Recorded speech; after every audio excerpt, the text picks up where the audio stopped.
Welcome back to the Coach's Corner podcast. It is Brian, Coach Mo, and Stewie.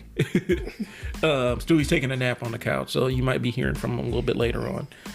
Hopefully you guys had a good Thanksgiving. You were able to, if you weren't able to go out and be with friends and family, you were at least able to, you were at least able to get the opportunity to hang out with those in your immediate family. So we're coming back off of a break, and so we're raring to go. On today's episode, we're going to talk, I guess we'll call this, what do you think, pandemic prep training? Pandemic prep training. And I know we're a year into the pandemic, but I do think that that's something that we do, that probably we need to discuss. So, and it's basically telling you how to prep and what equipment you need to do some training remotely. So that's what we got on today's episode. Thanks for tuning in, and we will get to you guys after the intro. Peace.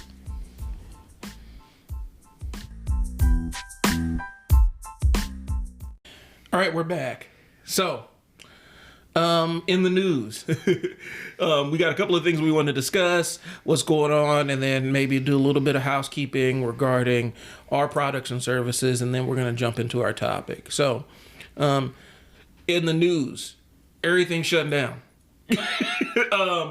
I think, and I've mentioned this time and time again, when you're, Nebraska is kind of its own thing. It's its own state, but understand how this thing works.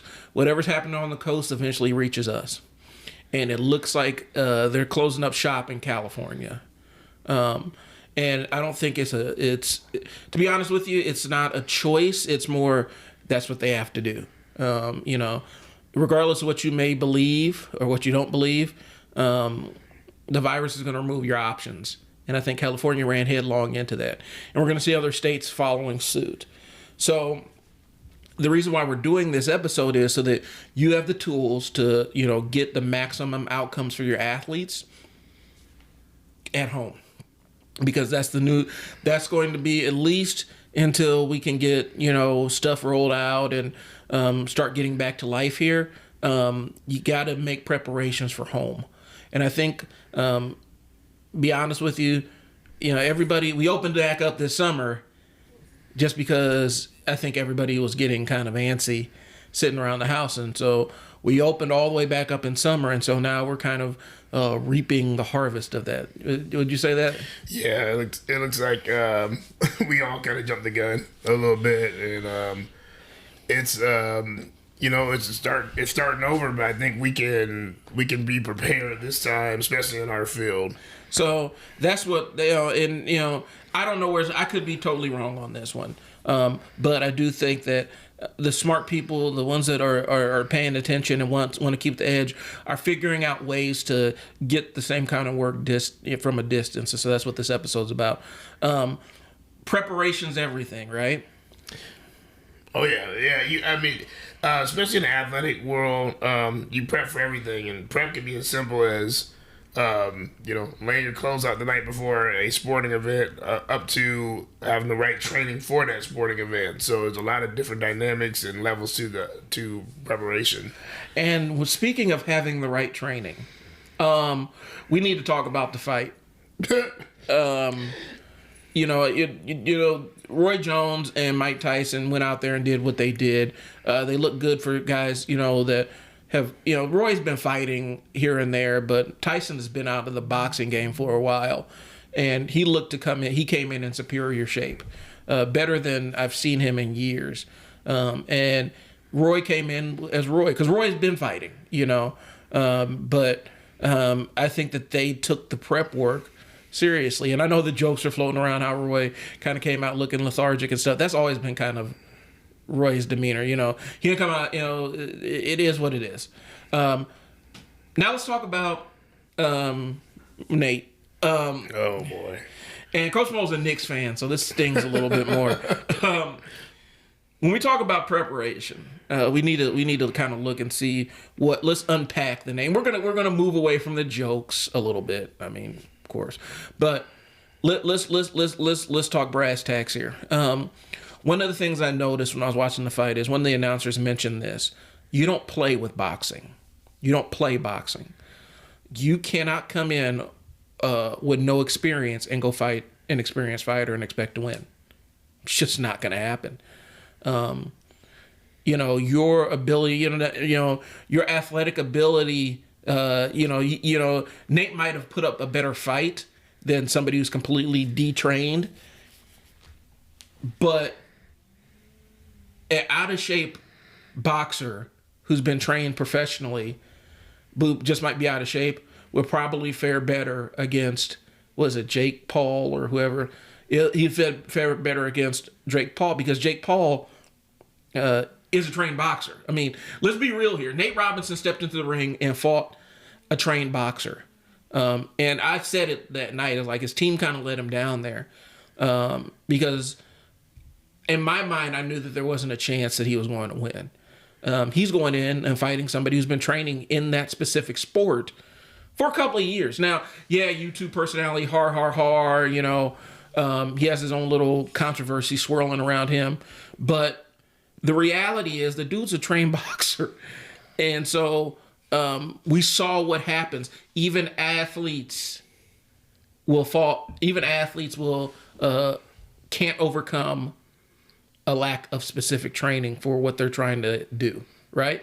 Yeah, and it's again, everybody's making the jokes and things there, but in any sport you have to be prepared. With boxing, I'm a person that grew up boxing, doing martial arts most of my life, and you can even tell in the first few minutes he was out of place. Yeah. He's out of place, and it's a sport where not only, he got knocked out. Yep, that happened. Well, there be permanent damage from that. The permanent damage from that. And he's just lucky that's the only thing that happened. It's just not a sport you play with. It's kind of like people waiting too late to play football. And you hear these people that, I can go out there and they're armchair quarterback and I can throw more than so-and-so. And it's like, if you walked on an NFL field at 32, untrained and never taken a hit, and you come across the middle and Dominican Sue ends up hitting you, you'll never walk again. Right. I mean, because you're not trained to do this. It's not what you do. And if you don't get that guaranteed money, you'll be doing it for free. Right. You'll go through a debilitating injury and never walk again for free. Right. And so that's kind of where we're going with this, guys. Nate didn't get hit with a lucky punch. No. And I'm sitting there looking at the ref like it should have been stopped the first time he got dropped because that was bad. That would have been a good stoppage. They kind of waited too long, letting him get all the way back up and get his bearings and all the other stuff instead of erring on the side of safety because you have somebody that hasn't boxed on that level before. And I'm not saying Nate Robinson hasn't been in the gym and he hasn't sparred with people and stuff like that. That's not what we're talking about. I think it's more or less you might before I get into it, you might be hearing from Stewie in a second here. But we're talking about in a professional context with professional trainers and people that train boxing for a living. I don't think that he has it. And even if he has it, it's not on the depth, apparently, of a guy that also outweighs him. So I don't want to give a bunch of excuses for Nate. He went out there and he did what he did. And he took his chances. And sometimes it doesn't work out. It sounds like he felt good about the fight. And he just accepted the fact that he lost. But the reality is, I don't think, the way I put it is he got fed to him. He got fed to Jake. I think that's an important lesson for any athlete. As we're going into the preparation piece of it is, do you want to step on the court? Do you want to step on the field? Do you want to step in the ring without having proper training or being ready? And what I mean by proper training is people are like, oh, he was training for boxing. He's training for boxing. Like, yeah, a few months does not eliminate somebody who's been training for a few years. Yeah. That's a huge difference. And we're talking about, because like you could feasibly, like Conor McGregor did, you can feasibly go from boxing to MMA and back. Because reality is, I'm probably going to get some fight heads mad at me, but statistically, when you look at the numbers, the most used martial arts in MMA is going to be wrestling, your grappling arts, and boxing. Those are the disciplines people use the most. And then I could even pull up the chart because it kind of lays it out like which discipline has the most belts. But boxing has created a lot of MMA wins. Because it's probably the most efficient strike. A punch in the face is a punch in the jaw, a body blow. Those are efficient kind of strikes. They're more efficient than these fancy kicks and all this other stuff. The highlight reel things. But what I'm saying is this: the skill set to move from MMA to boxing or boxing to MMA. And I'll be honest, there's a couple of MMA fighters that actually have professional boxing on their resume. I know Diaz, not Nate, Nick Diaz. Nick Diaz was a professional boxer. And so he has boxing on his resume. It's easier for him, who has a comparable skill set, to move back and forth between these two sports than for Nate Robinson, who has primarily done basketball. I know he played a little football at some level, I believe in high school or whatnot. The skill sets translate between sports. It goes back when Mike Tyson said it. It's funny that he fought at night. Like, everybody has a plan until they get punched in the mouth. Yep. So his probably plan was to go in there and out athleticize this person, but once you get hit, a lot of the time it goes right out the window. Yeah, and people talk about he's going to use his speed and all this other stuff. The reality is Nate may have been faster, but I don't think he was a faster boxer. Right. He wasn't faster in a boxing context. He might have been more fleet of foot, but that's a different type of quickness, different type of skill set, and so that's what we saw. Yeah, and I think was it Crawford fought Amir Khan? Yeah. Yeah, and you had all these people who were like, well, Amir, he's one of the fastest puncher, ever. Had videos of him punching a can out the air and all this, and he got embarrassed. I mean, he got embarrassed because it didn't matter how fast you can punch. It's how efficient you are with your punches. The can can't hit back. And, okay, so we're going to piss people off. I don't care. So if we go back into the days and look at old interviews with Bruce Lee, and Bruce Lee openly talks about different philosophies that he used to build his martial art. He used fencing, but primarily he watched American boxing for footwork. Why do you think he studied American boxing? Because when he sat down and looked at it in terms of effectiveness, American style boxing is highly effective at doing what it does. And so they even asked him, and they always talk about float those dream matches out there. Muhammad Ali had it against Inoki, I believe. He had that exhibition match, and Inoki was like, I am not about to sit there and trade hands with Muhammad Ali. I'm going to leg kick him. And that probably shortened Muhammad Ali's career. But his people didn't clearly define the rules of the exhibition, because if they had, they would have said no strikes below the knees. And that might have been the end of that. That exhibition might have ended before it started. But anyway, long story short, reflecting on fighting, Bruce Lee fighting Muhammad Ali, he even laughed that off because it's a different skill set. Now, under rules that are favorable to Bruce, we might have a different kind of fight. But in a traditional fight or a traditional boxing match, Ali had all the advantages, including, and I'm throwing this out there, including possibly even the speed advantage. Just because he's bigger doesn't mean he's slower. And when you're fighting somebody whose arms are as long as your legs, that can be a game changer. So anyway, all we're saying is this: get the right training for what you're trying to do. And we saw a living example of that in that fight. Nate slept the sleep of kings.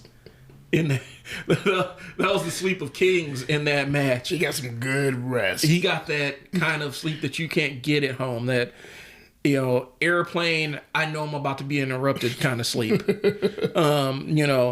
Where your body knows that it's going to it's probably going to be interrupted sleep, but it just tries to get as much as it possibly can. Like I said, he slept the sleep of kings, man. Kings, you hear me? You want that kind, you envy that kind of sleep that he got in that ring. And that's, you know, I mean, we're going to get the jokes off because it was a knockout. And, you know, that's what you watch the sport. You watch the sport to see the footwork and to see people doing it in ring generalship and all that stuff. But the knockout is why a lot of fans tune in. And so Nate gave the fans what they were looking for, I guess. He took that L. He took that L. And I'm joking because I wouldn't have been in there. No. I mean, I would have known better. Yeah, I'm not a trained boxer. I'm not gonna go fight one. Nope. I have no desire to go fight one. You got to know what your limitations are. Nate probably made his money. I know they were talking about the purse wasn't that big, but probably is getting a cut of sponsorships and stuff like that. Weed Maps was one of the sponsors, which I thought was hilarious. But you know, at the end of the day, the lesson was learned, and Nate got some good sleep. He got a full night's sleep in 30 seconds. So,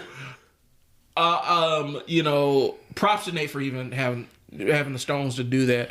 But at the end of the day, jumping into he knew that if we're keeping it real, he even knew that he was fighting above his weight class in more than one way. And he's gonna go to sleep. Right. So that's what we're saying. Train for what you're doing. Yes, we are advocates of multiple sports, and yes, we believe that skill sets translate across sports, but you also have to have some realism with what you're doing. Just because Travis Kelce is a fantastic tight end, and you know, and he might have played ball. I'm guessing he probably hooped because a lot of tight ends hooped on some level. You know, even Tony Gonzalez had a difficult time cracking the NBA roster, getting serious time.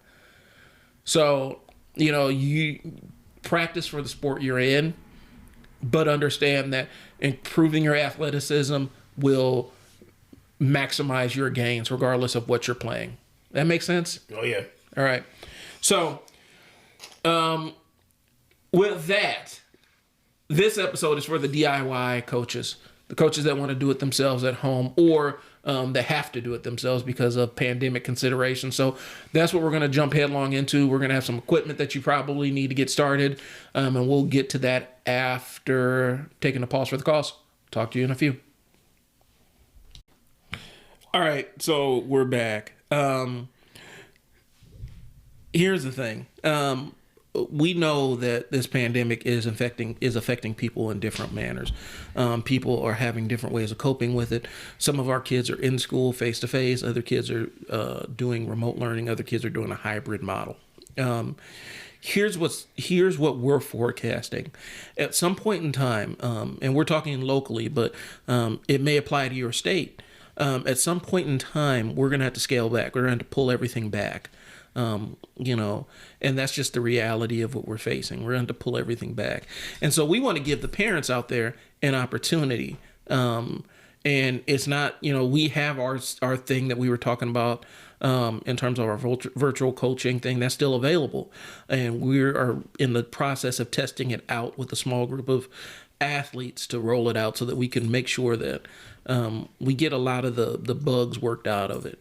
But that's not what we're here to try to push you towards. It's a solution we're offering, but we want to give you some actionable things that you can do to be the DIY coach, the DIY trainer, and train at home. And here's the thing. Sometimes good enough is good enough. And that's kind of where we're at right now. We want to give you enough to be good enough to train to keep whatever advantage you have over the competition intact. All right? So we're going to throw out some equipment and things like that. So Coach Mo, from an investment standpoint, and when I'm talking about investment, it's basically investing in being successful with this at-home training thing. How much of a equipment investment, and you can just throw a number off the top of your head, how much of an investment does it take to get the equipment that people need to be the DIY coach? Well, it depends on what you're looking for. It doesn't take a lot, depending on what you're trying to go for. I mean, And we can go into specifics. We're looking at, getting cones. If you want to dribble, you practice dribbling, getting a jump rope, couple things like that, a couple ladder runs. So you're looking at investment of, you can probably get that stuff under $100. Okay. So it won't break you to get that stuff especially if you know you're going to be, in the house for a while. So we're talking about, $100 or less can get you enough to get you what you need. All right. So, Coach Mo, if you're talking to me as a parent who's looking to do the coaching thing from home, right? What's the first thing that you would suggest I get? First thing you want to get, first you got to make sure that you have an area that you can do the training in. And so, making sure that you, as a parent, if you're married, for me, I discussed with my wife, like, hey, the kids are going to be probably dribbling in the basement or the garage, or, so make sure before you get this big plan of I'm going to start training, that you have that spot first, and there's a discussion with everybody's rules are set on where and how you're going to do it. So I can turn into something bad. Yep. So essentially what we're saying is make sure that the area is free of Hot Wheels and Legos so that you don't catch that debilitating Lego to foot injury that every parent here has faced in the past, where you step on the Lego and it sends a shockwave of pain, of paralyzing pain. It's almost like a liver punch where it freezes your body and stops your bodily functions for a second. What's worse, the Lego step or the edge of the bed ankle tap?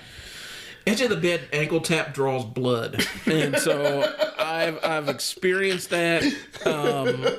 And I'd rather step on a Lego because it's less of a mess to clean up afterwards. So, but sometimes you get that Lego just right, and you might puncture something. Then you might have to go to the hospital. There's a lot of choice words you might say in front of your kids. Yeah. And it's okay. They gotta grow up one day. It's good it comes from you. Get it over. Just get anybody else. Just get it over with. So anyway, so the first thing is you need a space that's free of things where you're going to hurt yourself, is what we're saying. Mm-hmm. So you got your space, and hopefully the space is free, more or less, because it's a space that you own that's in your home. Okay, so space. Next, what we got next? Next, you and this goes back to when we said every week you're evaluating what the athlete that you have, and evaluating what they need to do. One thing I would suggest is every kid in basketball, any kind of basketball, I don't care if it's first grade, I don't care if it's a Y, select, high school, they gotta know how to dribble. So you get your area, and you gotta have a basketball. So the first equipment that you have to have is a basketball. Basketball. How do you pick a basketball? If you're under, and I'm gonna talk this is all new to me, because I didn't know they had different sizes until I got older as a coach. But when I was growing up, we all had one size basketball. I didn't remember it being different sizes. Mm-hmm. But if you're 7th grade, if you're a boy, a male, 7th grade and below is 28.5. 28.5. Sometimes they go like the little preschool and they do 27.5. And if you're a male and you're 8th grade and above, it's 29.5.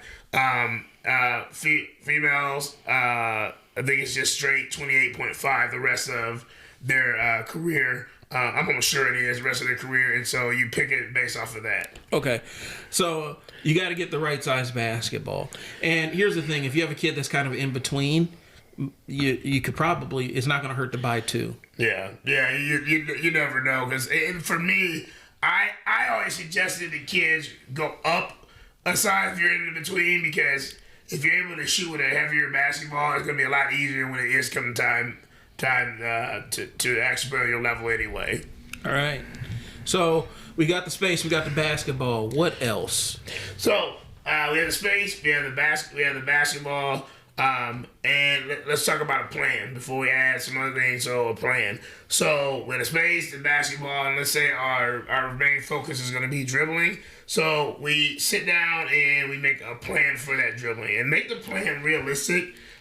If you know that your kid wasn't practicing anything but twice a week anyway, to have him go 7 days a week, 2 hours each and add all this extra stuff, it's gonna burn. I'm gonna be honest, it's gonna burn the athlete out. So that's something they're not used to. Have it kind of sit to the same schedule that you were doing practice-wise already, and then add that in, and then add some different dribbling and those kind of things there, and we can go into specifics on on where you can get some of that stuff at and how you can attain those kind of drills, but have a plan of what you're gonna do and how you're gonna use your time before you start. Yep. One of the things that you can do as somebody who's programmed for athletes or whatnot, and I know Coach Mo can attest to this, one of the things you need to be careful about specifically is training past your goal, because that could end up, especially if you overshoot your goal, you can burn your athlete out really quick. So sit down and figure out where the limits are, figure out what your goals are and what your outcomes are, and how far you want to go with the specific training. And then once you master that, then you go back to the drawing board and create something new. I was telling myself and Brian before we got on the air, we just had a conversation about overtraining. For myself, we're both over 40, and we both lift weights, and we've been doing it since college. And what you notice is that Father Time is undefeated, and so what things we used to do at 20, you can't do now. We came in before the podcast, and he said, I told him I was hurting, and Brian gave me some tips and talked about reducing that workload. You're gonna get, reduce that workload before I get, go in there and not overtraining your body, because that there's pain of, I got a good workout, it's that good, I feel the burn, and there's pain that I can't actually walk because I feel my knees gonna fall out of place because I went too heavy and I did too many reps at that weight. So it's just adjusting that stuff there, and that's a lifelong thing you'll be dealing with. Yep. Repetition can create fantastic results for you, but it also can reduce your shelf life, if you know what I mean. And so it's finding that sweet balance.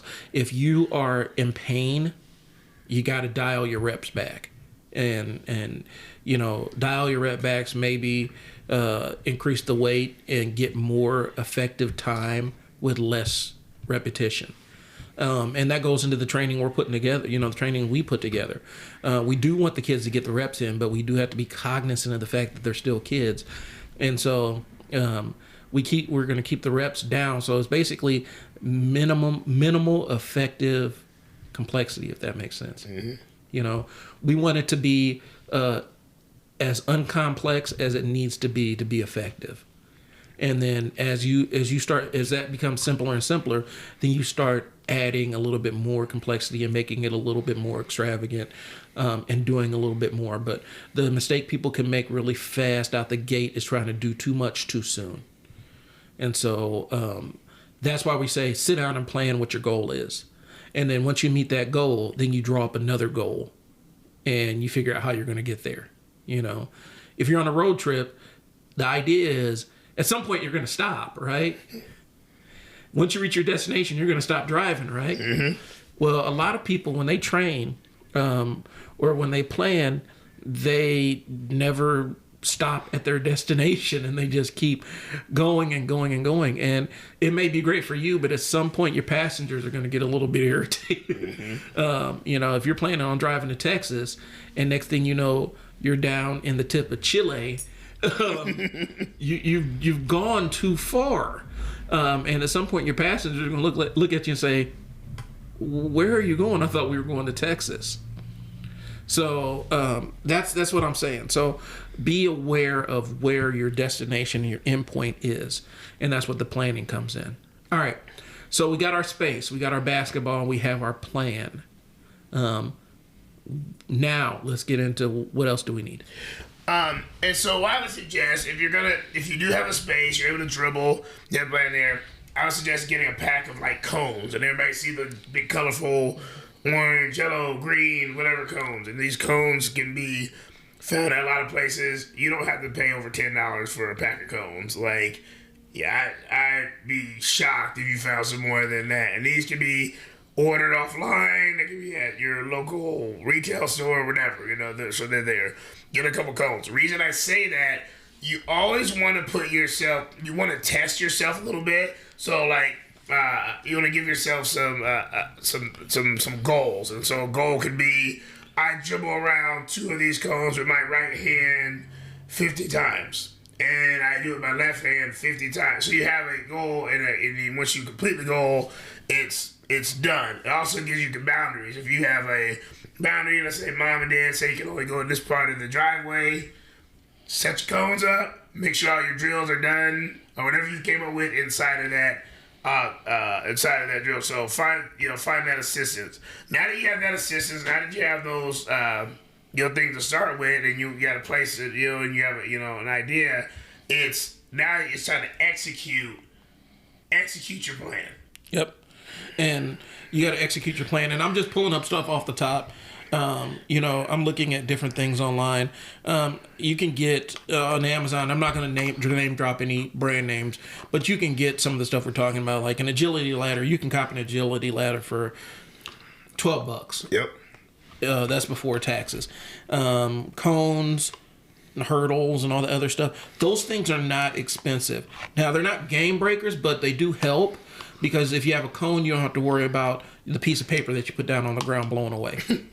The cones, you can get cones, the agility cones that we got those for like, what, $10? Oh, yeah. And you get like 20 of them or something like that. And so this stuff doesn't cost a ton. It can help your training. It's not a necessary thing, but, sometimes you spend a little for the convenience of not having to chase a piece of paper around a driveway. And so, that allows you to do that. So, Coach Mo, back to what you were talking about. Yeah, and so now we have it, and it's simple. Like those cones can be for anything. You can add jump ropes, add a jump rope there, and so like let's look at an example. So like maybe I'm doing the dribbling piece, and I do a dribbling, and my plan is to dribble. I usually practice 3 days a week, so I'll keep the same times, keep the same routine, or and so Monday I do crossover, right hand, left hand. Give yourself a goal to it. Yep, do a goal to it. Give, do some ball wraps. Give yourself something you know how to do. Maybe something you already do with your coach at practice. And if you're familiar with it, do it. If you're familiar with doing a certain dribbling drill, do it. Coach coached a freshman at Bellevue West, and one thing he's always taught me and the rest of the kids is the rule of 7.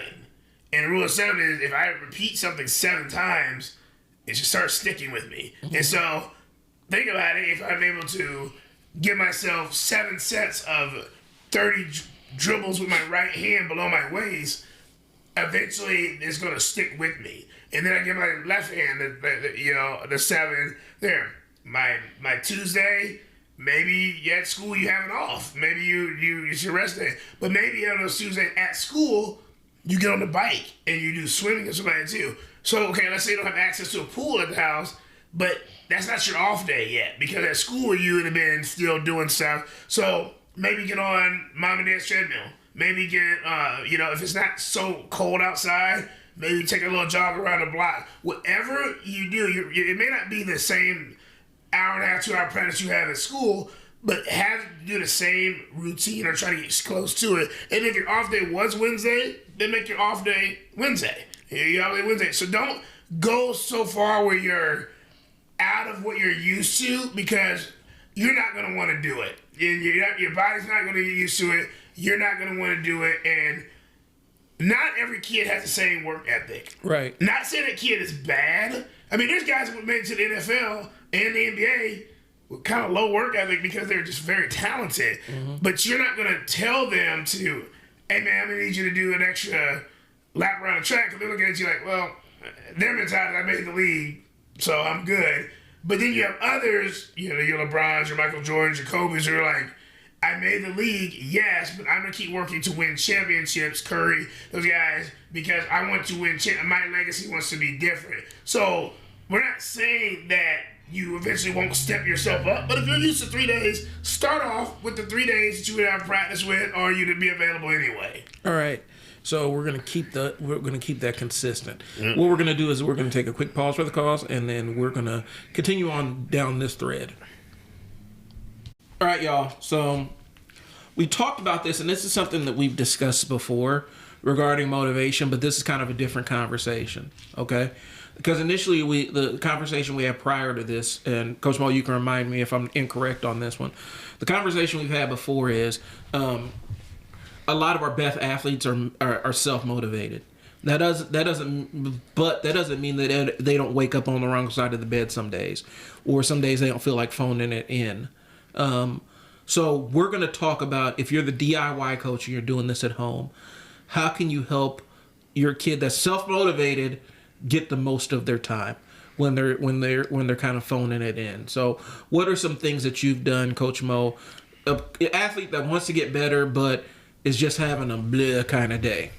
You got to be very careful too, and I'm glad you brought that up, is yes, some of my best athletes will have their days, first of all, you got to remember that now that you're doing it yourself, you're taking them out of their regular gym space, or you're taking them away from their friends in a sense, because you may not be practicing like you were before. You might not be around the 10, 12 boys because of everything was going on health wise, and so now it's just you and the athlete, and so maybe that kid's not a one-on-one kid, and they may feel that you're pressuring them a little bit because they never had that, so you got to kind of take a step back before you jump into making this elaborate plan to realize it's just you and that athlete. It might be dad and mom, or it might be grandpa doing it. It may be aunt. It may be big brother. So, and we all have different relationships with family members. So if they already have a kind of a strained relationship where it's like brother and sisters fight, like my kids do, maybe sister might not be the best trainer, right. for the younger brother, because they're going to end up fighting and you're not getting a lot out of it.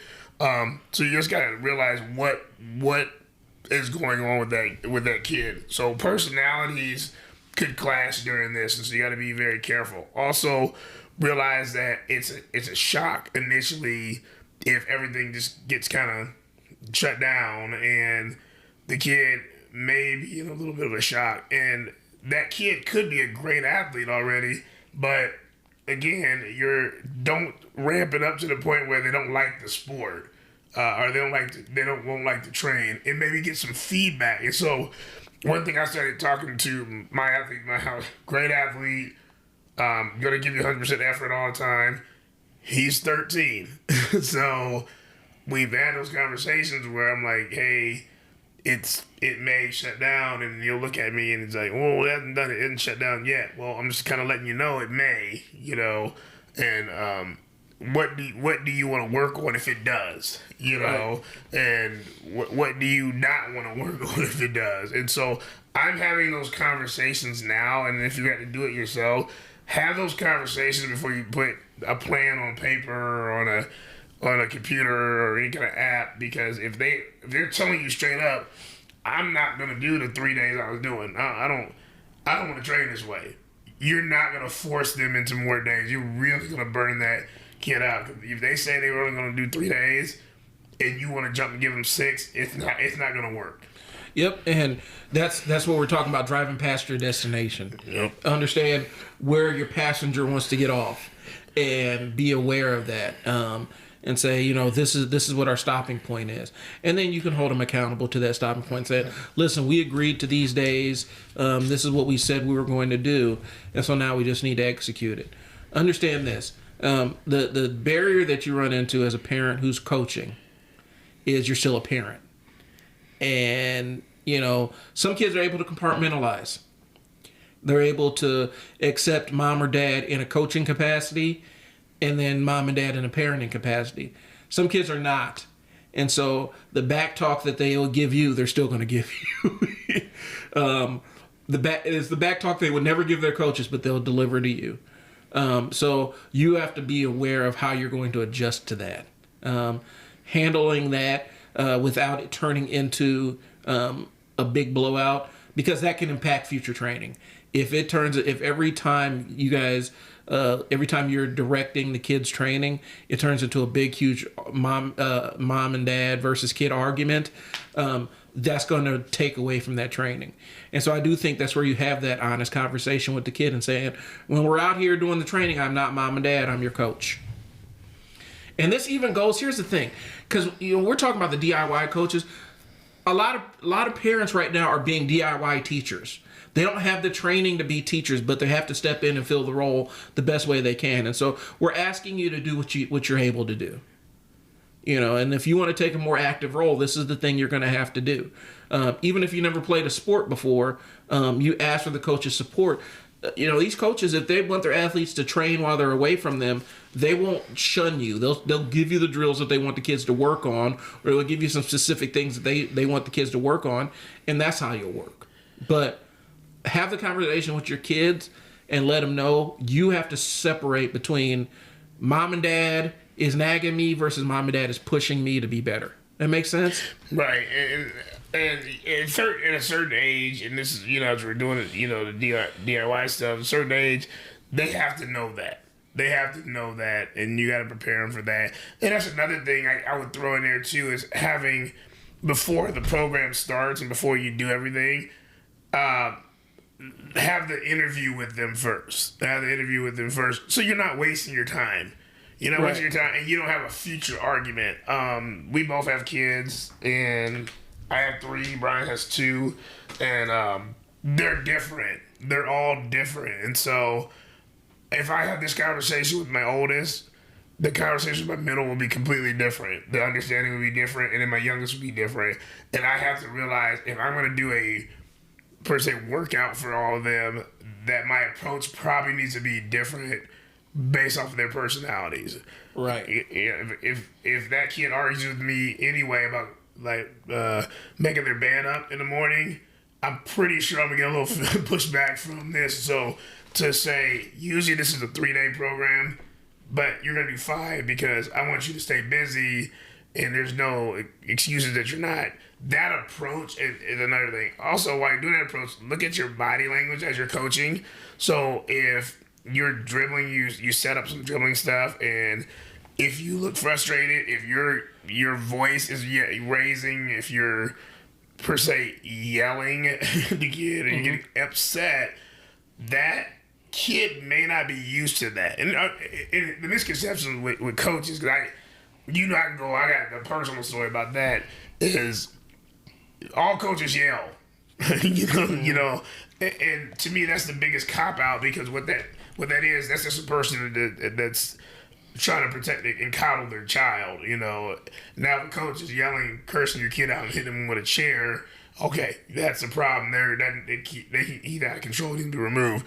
But sometimes, coaches get a little upset when, I don't know, the player misses 5 layups in a row and they've been playing for 10 years, And so the coach may tell himself there. So that made that kid used to a coach getting on the team and saying, hey guys, get better, their voice goes up. But if you're getting frustrated about individual dribbling drills and yelling and things like that, that kid may shut down right away. So you got to watch, no matter what program you do, how you approach the program. And also, what is going to be your goals for that program? Are you just going to tell that kid every day just to dribble? And be realistic. Don't give them a 6th grader the goal of, if you don't make these dribbling drills, you're not going to play in a state championship game in high school. Yeah. That's not going to motivate a 6th grader. I'm used to practicing for my team 2 days a week. If I kind of like what we're doing here, I may go 3 and just baby step it in, but don't give them a goal of something that is not even obtainable for the next 6-7 years. Right. Saying, hey, by the end of the week, if you add an extra dribbling day, we may go do some shooting drills, something different. And you hit the nail on the head. You don't want a Bobby Knight kind of freak out, right? Over a 6th grader who can't figure out how to dribble with his left hand. That's not going to benefit anybody. The thing I'll throw out there is This is the training in and of itself. The time now, you sat down, you've picked your area out, you got your equipment together, you have your time and scheduled it out and everything. Understand this: the training is neither a reward nor a consequence. It's good. It can't be a reward or a consequence, because that's going to impact the way that the kid participates. Now, you can give rewards and you can give consequences for things they do within the training, but do not use the training as a weapon to try to get behaviors out, get good or bad behavior, get good behaviors or eliminate bad behaviors with the kid. Understand, this is business as usual. You know, if you fail a test and then you go to basketball practice, the coach may have some stuff within the training that's a consequence for failing the test, but they're not saying, well, you just don't come to practice. Or there's no practice today for you because you were mouthy to the teacher. They may have a consequence internally, like say your son or daughter had a bad class in Zoom and they got a bunch of feedback from the teacher because they had their hood pulled over their head. This is something that's happened in our house. Or, you know, the teacher gives the kid some feedback or shoots the parents an email, and your 9-year-old son sends a little mad face emoji to the teacher in an email, and now you have to talk to the counselor. That didn't happen. Totally something that did not happen. That did not happen. Totally something that did not happen last Wednesday. Actually, it's probably last Friday before last. This is totally made up. So,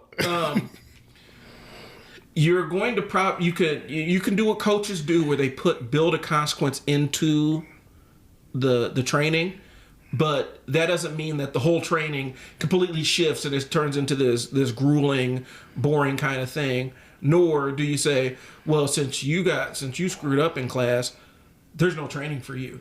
Right. Understand this. This is the business part of it. You have to continue on. You have to keep on keeping on. And so if we're talking about consistency, you got to be consistent with the training. It can't be, oh, well, you were bad and so you don't get to train, or you were bad and so now the whole training is a big hour-long punishment session. Right. And another thing, and I don't know how you feel about this, is don't be so hard on yourself and try not to be the expert. If you're doing it yourself and you're helping, you're trying your best, but don't get to the point where, since you didn't get everything in on your initial plan today, that you take it out and make them go double the next day, right? Because you're trying to make the kid, you know, like you. And I remember when I first started doing this, and sometimes I ask feedback from my oldest just to make sure that I still got it, I haven't fell off. You know, I'd be like, hey, was that practice okay? Do you think it was too hard for everybody, or you know? And you know, and he's our quiet one, unless he's playing Fortnite or NBA 2K, you know, our quiet one. And he finally said something to me this year, and he's like, man, I've got to where I'm doing really well, and I'm learning. He's like, so something's working, you know. And I'm like, you know what, you're right. So I have to stop doing that. So think about this when you're doing it yourself.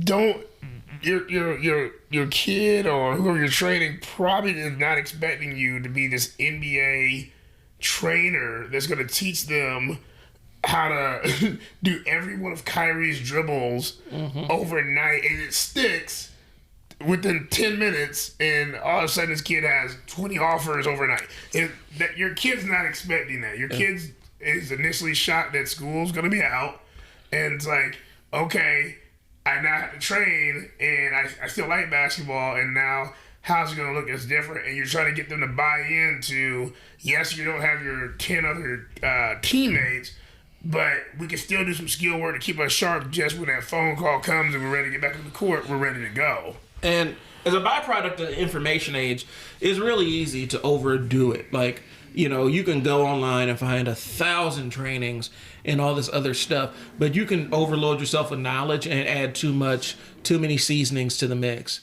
and end up ruining the flavor of the training for everybody. So be aware of that. Use the people that you know in your network as a resource. Talk to your children's coaches. Ask them for things that they can do at home, and that's your starting point.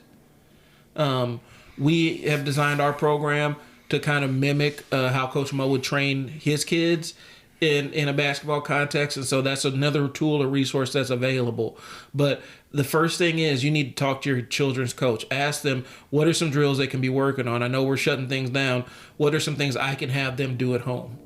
And the coach will gladly give you some things that they could work on at home. So we're going to take a quick pause for the cause, and we will be right back. All right, y'all, we're back. So the thing is, the bottom line of the previous segment is, I'll put it to you like this. Just because you get a parking ticket doesn't mean that you're disallowed from going to work the next day. You still got to go out and handle business. All right? Your job is, you go out and do your job regardless of what other things are going on in your world. And that's really how you got to approach the training with the kids. You know, it's something that's got to be done.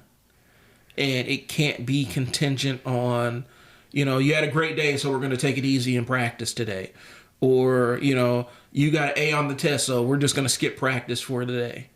You know, save those times where you're going to cut back on the training for they had a great game, or there's a game tomorrow and you want them to get the rest in.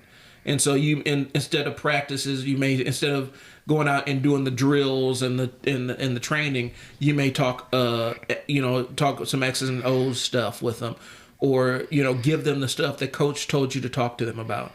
But we're saying basically divorce those good and bad consequences from the training and be consistent with it. That is the biggest thing. You don't want to try to remove a kid from being able to train because they were acting like a jerk in class. That's just not how that works. So we got the equipment, we got the plan, your training now. All right, Coach Mo, how do you do goal setting? So goal setting is, and that's within that conversation too you're having, where you're kind of seeing where you're at. So if your kid is on the JV team at their school, they probably should have some goals. I know we try to set goals for our kid when they set themselves, and we ask them, you know, like, you know, you need to increase your rebounds by 2 extra each game. You need to increase your steals by the, you know, and so they should have this information from the coach they already have, or their select coach, or their Y coach, where it's usually a same conversation. Brian, you've been around some of our team, and you can come within the first few minutes, and the first question you'll ask is so and so, are they rebounding better than they did the last tournament? Right. You know, are they, you know, is it the kid actually running this tournament down the court and catching up with everybody else? So some things that these things are going to be known, and that's how you kind of goal set. Like, hey, we know you struggle in this area, and when everything stopped or everything was going on, you were only averaging 2 rebounds a game. So we're going to do some agility stuff. We'll do jump ropes, and we'll do X amount of jumping jacks to see if you can jump higher and blah, blah, blah. And so we're going to now work on your rebounding, and hopefully you're averaging 4 to 5 rebounds a game. So you goal set based on something that they already know that they need to work on, but you hold them accountable for it. And you might let them know, just because you may not be on the court with your friends playing, all the time, you still can't take a break. And you did not forget that was something you need to work on. That goal is not accomplished yet. You have to be consistently doing it. And we have with some of our athletes where they have a great skill set. And I know a lot of these athletes, and this is going to rub somebody wrong the other way. A lot of people are like, well, Coach Mo, how come I didn't get a bouncy shirt?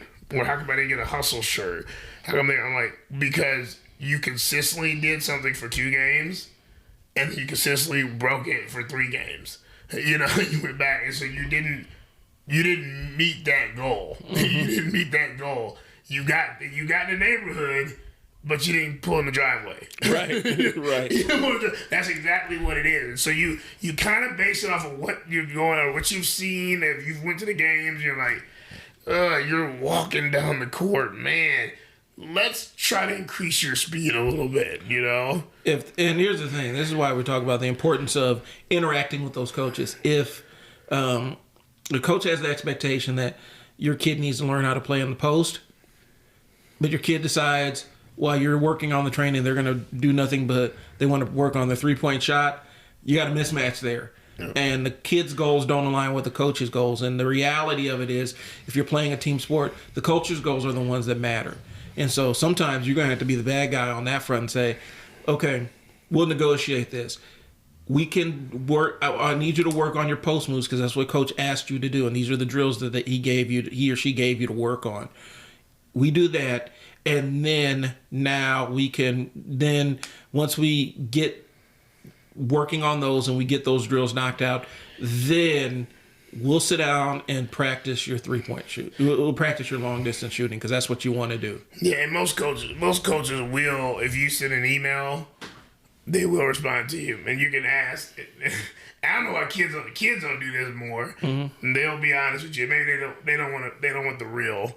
And right. They'll be like, hey, Mr. and Mrs. So-and-so, he has 5 things to work on, and they're this because of this. It's an easy email. If a coach is really invested in that kid, they'll send that. So, I know we're sounding like a broken record, but it does circle back to having good lines of communication with the coach and working on what the coach wants you to work on distance.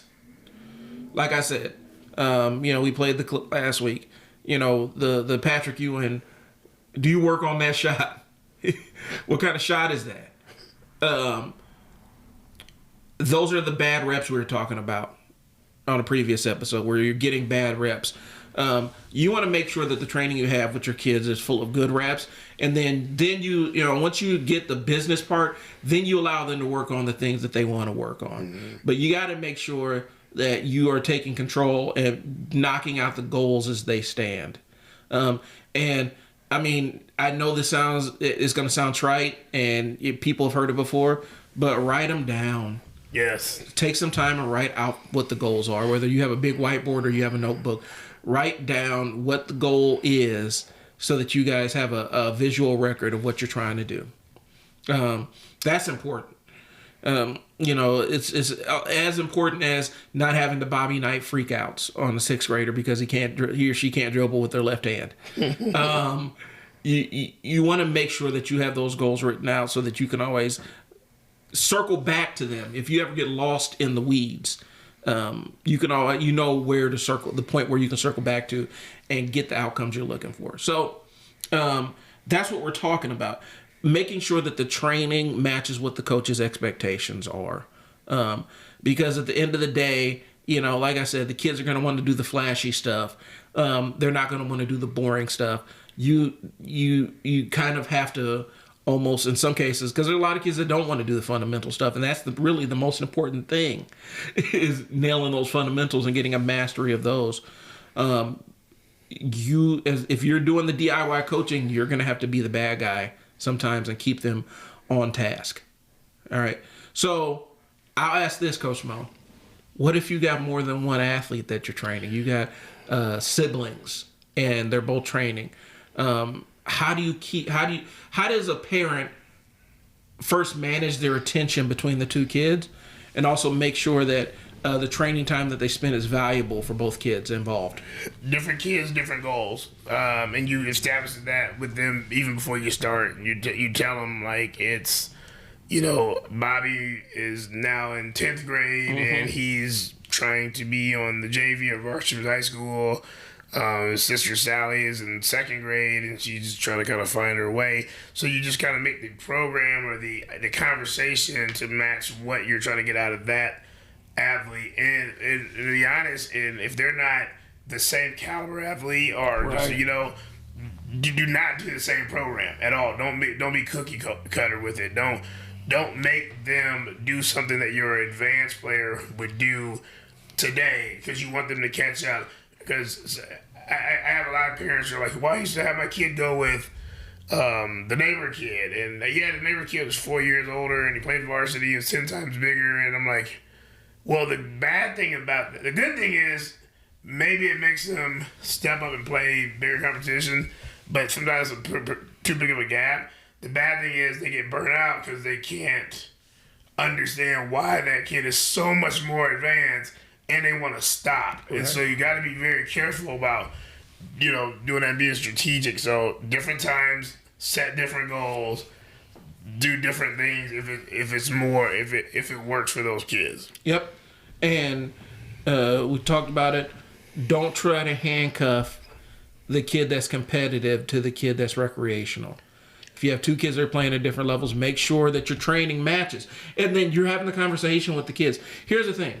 Sameness is not fairness. And that goes back to my old days at a childcare organization that we won't mention. But treating everybody the same doesn't mean it's always fair. And so your kid that's playing at a competitive level might get more one-on-one, FaceTime, more work, DIY coaching with you than your other kid who just plays recreational ball. So you may have a 30-minute session with the recreational ball kid, depending on what their goals are, but you might have an hour-long session with the kid that is playing competitive. That's just because you want to make sure that that training matches the level that they're playing at. If they're playing competitively, that means there's an increased demand on different skills they're going to need, and so that's going to require more of a time commitment than a kid that's just playing recreationally at the Y and is just trying to win a title at the Y. Now, we're not saying the competitive drives are any different. We're not saying the desire to win is any different. We're saying that it's a different set of skills that they're going to need to have success at those different levels. And so it may take a little bit more time. But trying to handcuff Mr. Recreational to Miss Competitive is not the move. It's not the move. Nope. And you're going to create a situation with those two kids where they're at each other's throat. They feel like they're competing for your attention. And one of them is they're not going to enjoy the time that they're doing training. And we're not saying it has to be all fun, but if they start to actively hate the training, now you got a different problem on your hands, because now you have a kid that is disconnected from the sport and you're forcing it down their throat. So tailor your approaches to where your kids want to be. Yep. Just because this kid is playing playing like they're going to go to play college ball does not mean that her brother needs to be trained the same way, because the brother may be on a different path. So be aware of that, guys, is what I'm saying. You're running a real danger. Just because kids are related doesn't mean that they train or receive training or coaching. It doesn't mean that they receive it the same way, is what I'm saying. They may not have the same response to it. Absolutely not. Yeah, all kids are different. All athletes are different. Even if somebody says your game is similar to so and so, it doesn't matter. I'm different for the next athlete. So, that's what we wanted to get into. Do we have anything else, Coach Mo? No, I think we're the importance of is getting right on this, and being proactive in preparing this, having this conversation that. More than likely it's going to happen. And you do it for future. Maybe it doesn't happen for a week. Maybe it happens for a month. But it probably will happen. But you start having the conversations now about this stuff. Yeah. So it's this conversation can happen. You can start playing and stuff. And you can start getting, equipment you need to. And you can, we have a tool that we can help with that as well. A really, really nice tool, right? That we keep talking about, and it's coming, and it's gonna change the way we do things. But it's I just know that we got some good stuff coming up, and it's gonna help you in this. And these conversations, we recently brought it up. These conversations are already happening with athletes and parents, and we're just trying to guide and help. And I think that's one thing we do at CMA is we try to, stay in front of everything and not get caught while things are going on, and just try to game plan from there. Yep, and that's what the episode was about today. Seriously, we want you guys to start thinking that at some point in time, even if it's for a week or two, you're going to have to take over the coaching part of it when they shut things down. Be prepared for it to happen. We're not saying it's a guaranteed, but you rather be prepared for it to happen so that you can do things on your own and keep your kid caught up with the rest of his peers. Last thing you want to do is shut down, and next thing you know, your daughter isn't playing at a varsity level anymore, where she was before the shutdown. So, I think they'll possibly go back to the distance stuff where they still have games, but there's no practices because the facilities aren't allowing the kids to come into practice or just letting them show up to games. That is likely and has happened before. So we want you guys to be thinking on that wavelength. We're building the tool. We're testing it out. Reach out to us and let us know if you want access to it. Be watching our social media accounts. We're on Facebook. We're on Twitter. We're on Instagram. Coach Mo Athletics. Across the board, you can find us there. That's what we have for this week. I think this episode might be a little bit short, but that's okay. Because we got some stuff me and Mo have a couple of things we want to work on for the platform so that we can nail it down and really make sure that you have a solid experience. So yeah, I gotta say it's one of. I mean, all of them have been great, but I think we get better. We just want to get this information out here. And into this, with 2020 going on, I don't know if we can thank you guys enough. The people that have stuck with us, our CMA family, our basketball players, our total athlete trainers, our tryout prep trainers, our online kids, and parents that have done our stuff. We thank you for the support, and we're just going to let you know right now, keep sticking with us because it's only going to get better. It's only going to get better. We have some good stuff, so we appreciate the support. We just got some big things coming up. Also, big shout out to our high school kids who in Class A that are going to start tonight. We hope they stay safe with the rules here in Nebraska. That they stay safe, they're able to play.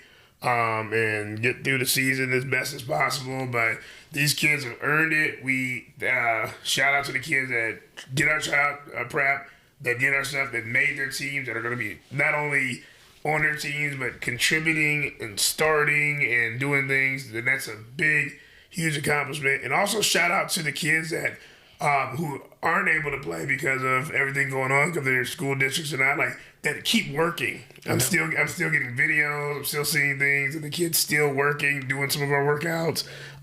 That's fascinating because it's gonna come back, right?